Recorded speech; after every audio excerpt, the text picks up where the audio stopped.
Anytime you put a picture online, it can easily be downloaded and used in someone else's projects.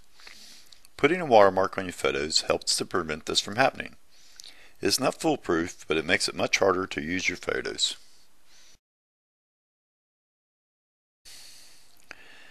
A watermark is text or logo that is on your photo to identify it as your work. Elements includes a very easy way to add text watermarks to multiple files at one time. Start your Elements program in full edit mode. Click File at the top left-hand corner of your screen. Scroll down to Process Multiple Files and choose it. The Process Multiple Files screen will appear. You will see a section to pick the folder which contains the photos you want to watermark. This is in the top left-hand corner of the screen.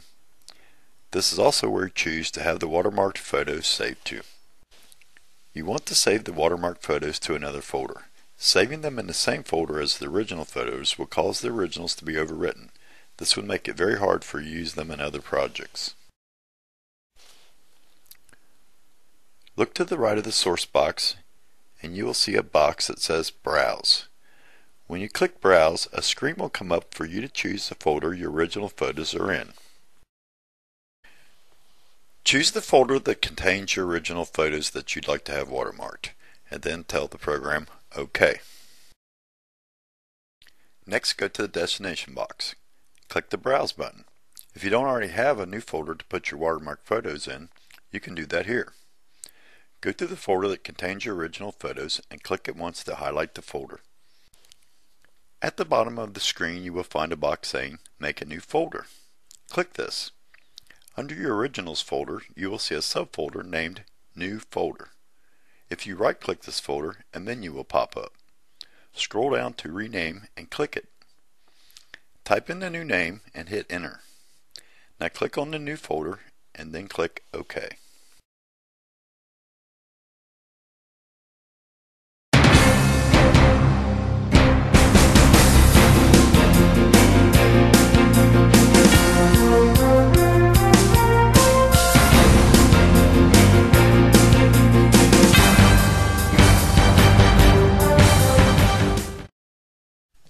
On the right side of the Process Multiple Files screen, you will see Labels.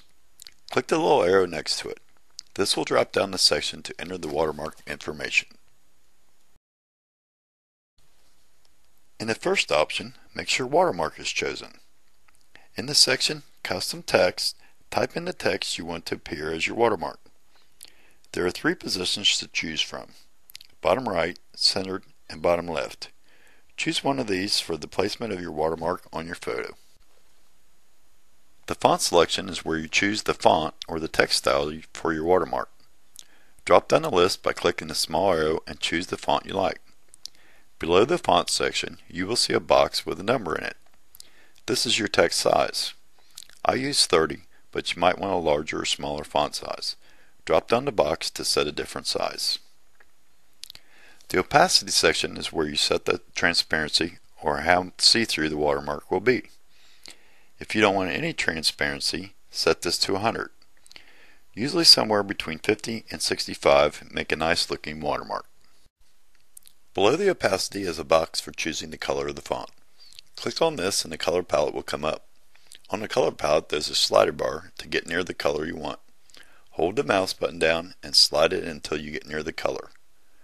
Move your mouse over the large color palette and click on the color you want. Click OK to set the color of your watermark. You are now ready to process your photos to add the watermark. Click OK in the lower right hand corner of the screen. You will see Elements processing the files, adding your watermark to the photos. This will take some time if you are processing a lot of photos. If you want to add more than one watermark to your photos, repeat the steps using the photos you already watermarked. Thank you for watching this video. Please subscribe to the channel by clicking the subscribe button near this video.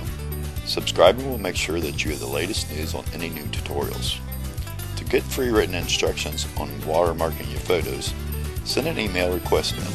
Please put watermark in the subject line. At the end of this video, there's a link taking you to the complete list of tutorials by Tutorials for Newbies.